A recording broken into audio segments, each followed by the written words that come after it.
Before we get into the video, could everyone please subscribe to my HOA Karen Tales channel? Thank you so much.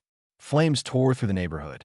Sirens blared in the distance. Yet the HOA president stood firm, arms crossed, blocking the fire truck. What happened next would shake the entire community. Evergreen Estates was a pristine gated neighborhood with towering oak trees, meticulously maintained lawns, and an HOA board that ruled with an iron fist. At the top sat Mark Reynolds, a man who thrived on control. To him, rules weren't just guidelines. They were sacred laws that kept the community perfect. Fines were his weapon, and power was his addiction. Most homeowners despised the HOA, but they tolerated it until that night. It started with a flicker, a single spark from a faulty wire in Sarah Whitman's home, a modest two-story house near the entrance of the neighborhood. Within minutes, the fire spread, consuming walls, furniture, and everything in its path. Smoke billowed into the sky, a beacon of distress in the otherwise quiet night. Sarah, a single mother, had just put her 5-year-old daughter to bed when she smelled the smoke. Her heart pounded as she rushed to grab her child, barely making it downstairs before flames cut off their escape. Neighbors saw the fire and sprang into action, calling 911. Within moments, the distant wail of sirens pierced the night, promising salvation. A fire truck came speeding toward the community gate, red lights flashing. A team of firefighters prepared to battle the blaze, but they couldn't get in. The gate to Evergreen Estates was electronically locked, accessible only by the HOA board. The firefighters honked, flashed their lights, and radioed for access. Nothing. No response. Minutes ticked by, each second allowing the fire to grow. Then, from the clubhouse down the street, Mark Reynolds emerged, dressed in his usual crisp polo shirt, clipboard in hand, a smug expression plastered across his face. The head firefighter, a burly man with soot-streaked gear, rushed up. "Open the gate. There's a fire. People are trapped inside." Mark adjusted his glasses, feigning concern. "I understand, but this homeowner has unpaid fines. Our policy states that access can't be granted until all outstanding balances are cleared." The firefighter's jaw clenched. "Are you kidding me? There are lives at stake." Mark shrugged. "Rules are rules." Panic spread among the neighbors. Some shouted at Mark, others begged, but he refused to budge. Behind him, HOA security guards stood at the ready, prepared to enforce Mark's decree. Sarah's screams echoed from her burning home. The fire had reached the second floor. Desperate, one of the firefighters pulled out a fire axe, ready to break through the gate, but Mark stepped in front of him. "If you damage HOA property, I will have you arrested for destruction of private property," he sneered. More sirens approached. Police backup had arrived. But instead of forcing the gate open, Officer Todd Michaels, a close friend of Mark, exited his patrol car and strolled over. "I believe the HOA has the legal right to enforce it. Community rules," Todd said, with a smirk. The crowd erupted in disbelief. Firefighters fumed. The clock was ticking. Then a loud roar filled the air. James Carter, a former firefighter and homeowner, gunned his pickup truck straight into the gate, shattering it into twisted metal. Without hesitation, the fire truck surged forward, its crew racing toward the inferno. Mark screamed in outrage, threatening lawsuits, fines, and arrests, but no one listened anymore. The battle for control was over. The battle for survival had begun. Thick black smoke coiled into the night sky as firefighters rushed past the wreckage of the gate, their boots pounding against the pavement. Flames had already consumed half of Sarah Whitman's home, the fire licking at neighboring houses like a hungry beast. James Carter, the man who had obliterated the gate with his truck, stepped out, chest heaving with adrenaline. He wasn't a rule breaker. He was a man who had spent years saving lives as a firefighter before retiring.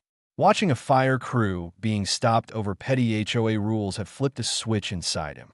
Mark Reynolds, still in shock from the destruction of the gate, turned to his security guards. "Arrest him. That's destruction of property." James didn't flinch. He met Mark's furious gaze and growled, "You nearly killed a woman and her child because of a damn fine." Before Mark could respond, a piercing scream came from the house. The firefighters had reached Sarah and her daughter, pulling them from the burning wreckage. Sarah collapsed on the grass, coughing violently as paramedics swarmed in. Her daughter clung to her, sobbing in fear. The crowd erupted in cheers, neighbors hugging, relief washing over them. But the battle wasn't over. Mark turned to his closest ally, Officer Todd Michaels, expecting backup. "You saw that they destroyed HOA property. I want them arrested." Todd nodded, pulling out his radio. "All units, we have a case of negligence leading to loss of life." A new voice cut in. Todd spun around. A second police car had arrived, and out stepped Captain Robert Hayes, a veteran officer known for his no-nonsense approach to justice. He had seen the viral footage from a neighbor's live stream on his way here. "Wait a minute," Mark stammered, his confidence faltering.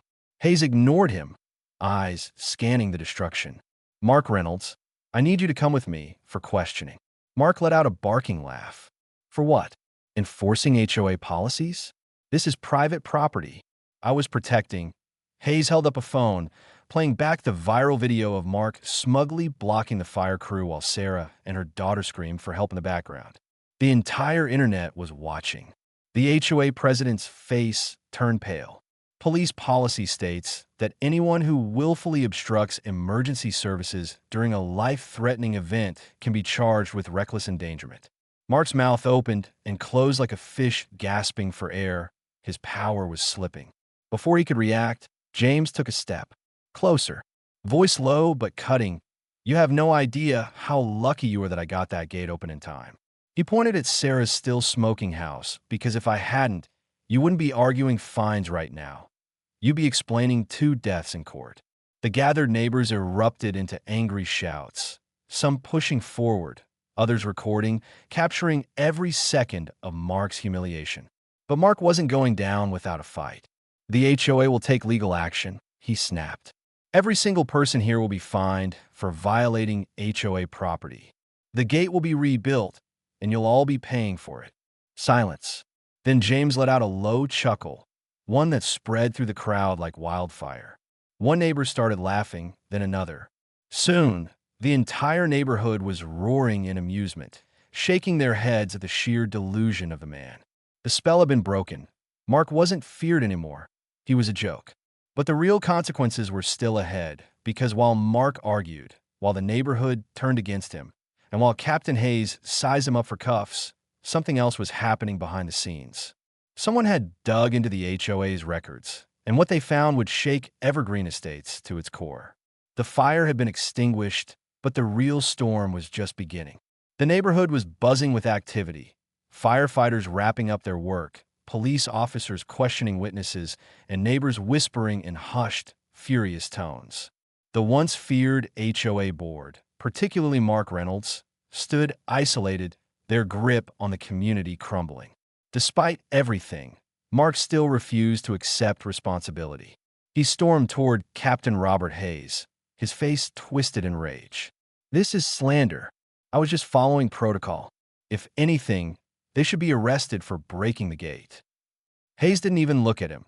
He was focused on the dozens of phone screens held high, recording every second of Mark's meltdown. "This isn't slander," he said coldly. "It's evidence." Mark turned toward Officer Todd Michaels, expecting him to intervene. "Todd, do something. You know how this works. Community rules override." Todd stepped back, suddenly very interested in his notepad. The look on his face was clear. "You're on your own." Mark's fists clenched, but then a familiar sneer slid across his face. "You think you've won? This neighborhood still belongs to the HOA, and I'll be filing fines for all of you." He was cut off by one of the neighbors, a young woman named Laura, who had been digging through public records while all of this unfolded. She let out a gasp and turned her phone toward the crowd. "You guys, you need to see this." The screen displayed financial records from the HOA's budget. At first glance, it seemed normal. Maintenance fees, landscaping, security. But then one-line item stood out: private legal retainer, $200,000 paid to Mark Reynolds' personal lawyer. The crowd fell silent. James Carter snatched the phone and scrolled further.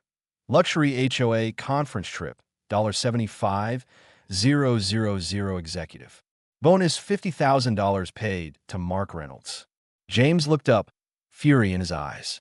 Mark, care to explain why HOA funds are being used to pay your personal legal team? Mark's confidence wavered for the first time. That's private HOA business. You don't have a right to look at. Laura cut him off. HOA finances are public record, Mark, and these expenses, they embezzlement. The crowd exploded. You stole from us. This is where our fees have been going. I got fined for leaving my trash bin out too long, and this guy is blowing thousands on vacations. Mark's face turned an ugly shade of red. You don't understand. The HOA needs strong leadership, and sometimes that requires. Captain Hayes had heard enough. You were extorting homeowners, blocking emergency responders, and using community funds to line your own pockets. He nodded to one of his officers. Take him in. Mark's smirk vanished. Wait, no. This is a misunderstanding. He looked desperately at Todd Michaels, but the officer wouldn't meet his eyes. The handcuffs clicked shut around Mark's wrists, and that's when the real panic set in. Because Mark wasn't the only one involved. The HOA board members who had stood by silently this whole time began backing away. Some ran for their cars. Others tried to claim they had no idea what Mark was doing. But the neighbors were done being silent. They surrounded the board members, blocking them from leaving. James crossed his arms and smirked. I think the police might want to look at all of you next. Mark's screams faded as he was shoved into the police car. The neighborhood watched in eerie silence as the once powerful HOA president was driven away. For the first time in years, Evergreen Estates felt free. But there was still unfinished business. Because while Mark was facing immediate justice, there was still the matter of the HOA itself, and the neighborhood was ready for revenge. The next morning, Evergreen Estates felt different. For the first time in years, homeowners walked the streets without fear of being fined for ridiculous reasons. The dictatorship of Mark Reynolds had fallen, but there was still unfinished business, the entire HOA system that enabled his corruption. The investigation began within hours of Mark's arrest. The city had launched a full-scale investigation into the HOA's operations. Captain Robert Hayes had been watching HOA corruption for years, and now, with public outrage at an all-time high, he had the leverage to act. Investigators subpoenaed HOA financial records, which revealed even more shocking details. Hundreds of thousands of dollars siphoned into administrative fees with no clear purpose. HOA board members paying themselves illegal bonuses. Fake violation notices issued to justify increased HOA fees. Security contracts given to Mark's friends who charged double the normal rates. The media pounced on the scandal. SC news stations ran the viral footage of Mark blocking the fire truck on repeat, and online forums ripped apart the Evergreen Estates became the poster child for HOA abuse, fueling calls for stronger HOA regulations nationwide. The board members turned on each other with Mark behind bars. The rest of the HOA board panicked. They thought they could escape the fallout, but the evidence was overwhelming. Under pressure, board members began turning on each other to cut plea deals. James Whitaker, the HOA treasurer, was the first to crack. He confessed to doctoring financial reports to hide Mark's embezzlement. Linda Caldwell, head of enforcement, admitted that they rigged HOA elections to keep Mark in power. David Owens, the HOA vice president, tried to flee the state but was arrested at the airport when authorities found $50,000 in cash in his luggage, money siphoned from HOA funds. Each confession brought more charges, ensuring that none of them would walk away unscathed. The ultimate backfire. Mark Reynolds, now facing years in prison, thought he had one last trick up his sleeve. From behind bars, he contacted a high-profile lawyer, hoping to get out on bail. But Mark had underestimated the neighborhood's fury. Every single homeowner filed a lawsuit against the HOA for misuse of funds, illegal enforcement, and obstruction of emergency services. A class action suit demanded every single fine be refunded, totaling over $1 million. The city council, embarrassed by the national attention, announced a new law limiting HOA powers, effectively crippling their ability to operate. Facing dozens of lawsuits and no legal escape, the HOA was officially dissolved. The celebration was the final nail in the coffin. The night the HOA was disbanded, Evergreen Estates threw the biggest block party the neighborhood had ever seen. The old HOA office was torn down and replaced with a community park. As the sun set, James Carter stood up in front of the crowd, raising a toast to a neighborhood without fear, fines, or fraud. The cheers were deafening, and somewhere in a cold prison cell, Mark Reynolds realized he would never be in control again. Mark Reynolds sat in the county jail, his expensive suit now wrinkled, his once proud posture slumped. The mugshot cameras flashed, capturing the fall of the most hated HOA president in Evergreen Estates history. But Mark wasn't done fighting. From his cell, he called his high-profile attorney, a man known for getting criminals off on technicalities. Mark was convinced he could escape the charges.